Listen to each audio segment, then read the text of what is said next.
Bismillahirrahmanirrahim. Assalamualaikum warahmatullahi wabarakatuh. Alhamdulillah, pada kesempatan kali ini saya akan menjelaskan tentang manusia, sains, dan teknologi dan seni. Sebelumnya saya akan memperkenalkan diri saya. Nama saya adalah Muhammad Firmansyah, mahasiswa dari Universitas Nahdlatul Ulama Blitar. Dan saya sangat banyak berterima kasih kepada dosen yang telah membimbing saya, yakni Ibu Ali Febriani Rahayu MPD.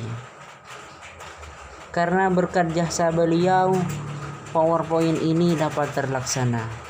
Langsung saja saya akan menjelaskan tentang manusia, sains, teknologi, dan seni. Pada poin pertama, saya akan menjelaskan tentang apa itu pengertian dari manusia, sains, teknologi, dan seni. Baik, Manusia adalah makhluk sosial yang berhubungan secara timbal balik dengan manusia yang lain. Dan makhluk sosial adalah sebuah konsep ideologis di mana masyarakat atau struktur sosial dipandang sebagai sebuah organisme hidup. Jadi manusia itu tidak bisa hidup sendiri-sendiri atau tidak bisa hidup secara individu. Manusia itu butuh hidup bersama, sehingga hubungan manusia itu bisa tercapai. Kenapa kok manusia itu masih membutuhkan? Karena manusia itu tidak bisa kalau hidup sendiri. Contohnya ketika membangun rumah, manusia itu tidak bisa membangun sendirian. Manusia itu masih butuh bantuan pada orang lain. Seperti halnya itu. Yang kedua, sains. Sains adalah ilmu yang dapat diuji kebenarannya dan dikembangkan secara bersistem dengan kaidah-kaidah tertentu berdasarkan kebenaran yang ada, sehingga pengetahuan yang dipedomani tersebut bisa dipercayai melalui percobaan ataupun teori. Jadi sains adalah ilmu yang dapat diuji kebenarannya. Jadi ketika ada suatu ilmu yang tidak bisa diuji, berarti itu bukan sains atau bukan ilmu pengetahuan. Dan sains itu dapat dikembangkan bisa secara teratur bersistem. Dan sains itu bisa dipercaya oleh manusia ketika sains itu sudah diuji kebenarannya, sudah dicoba teorinya, apakah ini benar ataupun ini salah, apakah ini bisa bermanfaat atau tidak. Itu yang dinamakan sains. Dan yang ketiga adalah teknologi. Teknologi adalah keseluruhan sarana untuk menyediakan barang-barang yang diperlukan bagi kelangsungan dan kenyamanan hidup manusia. Penggunaan teknologi oleh manusia diawali dengan pengubahan sumber daya alam menjadi alat-alat sederhana. Jadi teknologi ini sangat berguna bagi kehidupan manusia. Awalnya teknologi itu seperti dari alam, dari sumber-sumber alam. Lalu dijadikan sebagai alat-alat sederhana sehingga teknologi ini bisa memudahkan pekerjaan manusia, bisa memberi kenyamanan, kebahagiaan bagi manusia. Dan teknologi ini dapat mempermudah segala yang dibutuhkan oleh manusia, segala yang diinginkan oleh manusia. Jadi ini teknologi sangat berfungsi bagi kehidupan manusia.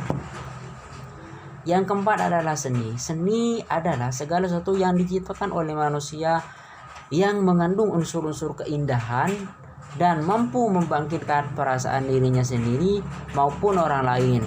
Nah, seni adalah Biasanya seni dalam masyarakat itu mempunyai seni-seni tersendiri. Setiap daerah pasti seninya itu berbeda. Semisal seni tari, seni lukis, seni hadroh dan lain-lain. Itu semua diciptakan oleh manusia itu sendiri. Dan seni itu bisa menimbulkan, memberikan kenyamanan, kebahagiaan bagi yang melakukan seni tersebut.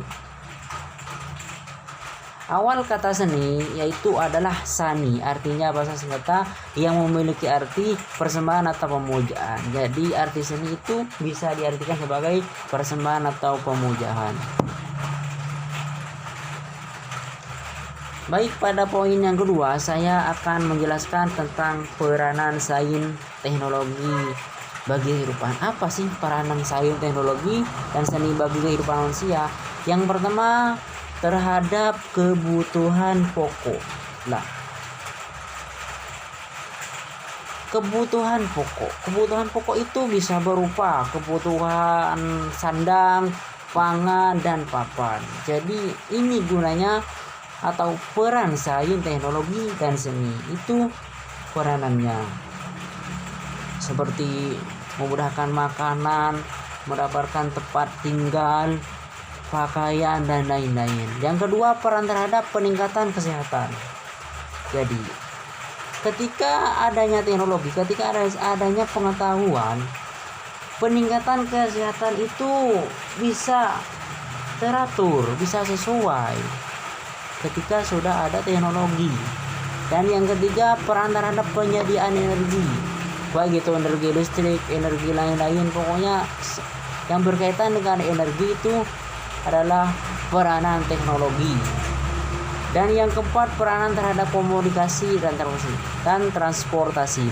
Komunikasi, jadi ketika manusia ingin berkomunikasi dengan saudaranya yang lain dalam jarak jauh, mereka dapat berkomunikasi secara dekat, yaitu apa? Melalui teleponan, video call, dan lain-lain. Dan transportasi ini adalah juga termasuk peranan teknologi dan seni bagi kehidupan manusia, seperti sepeda motor, mobil, bus, dan lain-lain.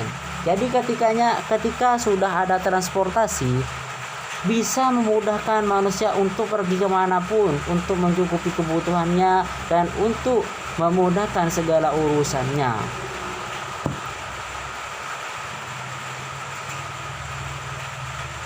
Poin yang ketiga yaitu dampak positif dan negatif teknologi. Jadi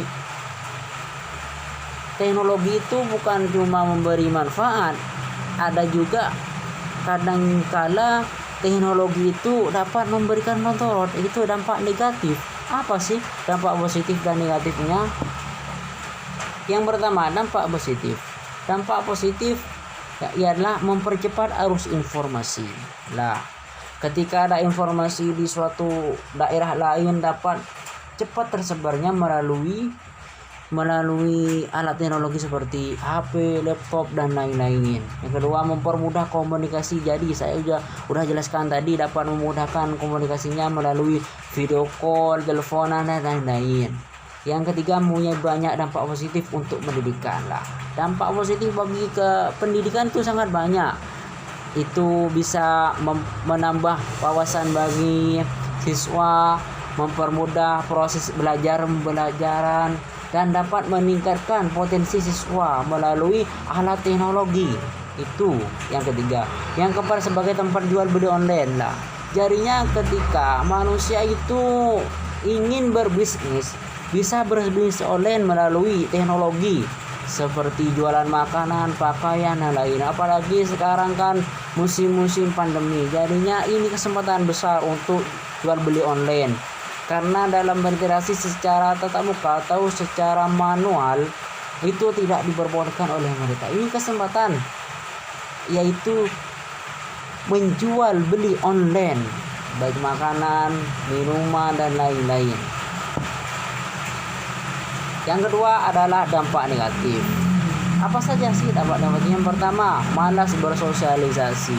Ketika manusia sudah sibuk-sibuknya dengan HP, jadinya malas bersosialisasi dengan masyarakat yang lain. Yang kedua, banyak konten negatif, banyak konten dari luar, konten-konten yang tidak sesuai dengan ajaran syariat, yang tidak sesuai dengan kaidah dalam masyarakat, itu banyak juga. Yang ketiga, merupakan prestasi belajar. Ketika siswa sudah senang bermain game, siswa itu sudah malas untuk belajar, untuk ini. Karena apa? Karena kesibukannya cuma bermain game. Yang keempat, terjadi polusi udara, air, dan tanah. Sekarang kan rata-rata daerah di sini daerah industri, jadinya semua lahan itu udah dibangun, bangunan baik pabrik, rumahan, dan terjadi pemanasan global. Ketika sudah tidak ada pepohonan, semua itu sudah ditebang, akan terjadi pemanasan global. Rusaknya ekosistem laut, itu juga termasuk. Ketika limbah-limbah pabrik itu buang sembarangan, jadinya apa? Jadi adalah pencemaran daerah laut. Dan terakhir adalah pergaulan, seks bebas, dan penyakit moral. Ini yang paling menonjol, itu pergaulan ini sangat antusias. Jadinya adanya teknologi, pergaulan itu sangat bebas, sehingga terjadinya seks dan penyakit moral. Baik, poin yang keempat adalah penyalahgunaan iptek terhadap kehidupan manusia. Apa saja? Yaitu penyalahgunaan iptek ialah satu, perubahan di bidang intelektual. Ketika seseorang sudah menyalahgunakan iptek, perubahan intelektualnya itu berubah. Kadang berdampak negatif, kebanyakan negatif intelektual pemikirannya. Yang kedua, perubahan dalam organisasi sosial yang mengarah pada kehidupan politik. Organisasi sosial itu sangat berubah ketika sudah menyalahgunakan teknologi, menyalahgunakan pengetahuannya. Yang ketiga, perubahan yang berbenturan terhadap tata nilai lingkungan. Itu benturan terhadap nilai dalam masyarakat itu berubah ketika seseorang sudah menyalahgunakan ilmu teknologi ini. Dan yang terakhir, perubahan di bidang industri dan kemampuan di medan perang. Ini di bidang industrinya itu sudah berubah. Entah kadang perubahan itu lebih baik ataupun lebih buruk perubahannya. Ketika menyalahgunakan, maka perubahan itu makin memburuk, makin tidak sesuai dengan apa-apa yang diinginkan sebelumnya. Poin kelima adalah dampak ketinggalan iptek terhadap manusia. Ini juga berpengaruh besar bagi penduduk Indonesia ketika ketinggalan iptek terhadap kehidupan. Apa saja sih dampak ketinggalannya itu? Yang pertama, akan tertinggal jauh dengan bahasa yang lain. Ketika Indonesia sudah ketinggalan, kapan Indonesia bahasanya itu lebih sempurna daripada yang lain, lebih terkenal dari yang lain? Gimana kalau Indonesia ketinggalan? Itu. Yang kedua, hanya memiliki teori-teori yang lama, tidak sesuai dengan perkembangan zaman. Ini teori-teori pemahaman manusia di Indonesia, jika ketinggalan, maka cuma mempunyai teori yang lama, tidak mempunyai teori dalam perkembangan zaman sekarang. Yang ketiga, hanya memiliki penemuan lama, itu tidak memiliki penemuan yang terbaru, yang terupdate, cuma punya penemuan yang lama. Yang terakhir, tidak menciptakan penemuan baru. Ini yang sangat dilogikan ketika Indonesia tidak mempunyai penemuan yang terbaru. Itu. Ini yang harus kita lakukan sekarang, yaitu jangan sampai ketinggalan dengan iptek ilmu teknologi ini. Yang keenam adalah kesimpulan. Sains, teknologi, dan seni dapat diberikan pengaruh yang besar bagi kehidupan manusia. Tidak hanya dalam bidang ekonomi, sosial, budaya, tapi juga pengaruh positif dan negatif terhadap peradaban umat manusia. Jadi saya udah jelaskan tadi bahwa misalnya sains, teknologi, dan seni pada manusia itu sangatlah berpengaruh besar, baik itu bisa memudahkan segala urusan, menyamankan hidup, dan ada pula dampak positif dan negatifnya.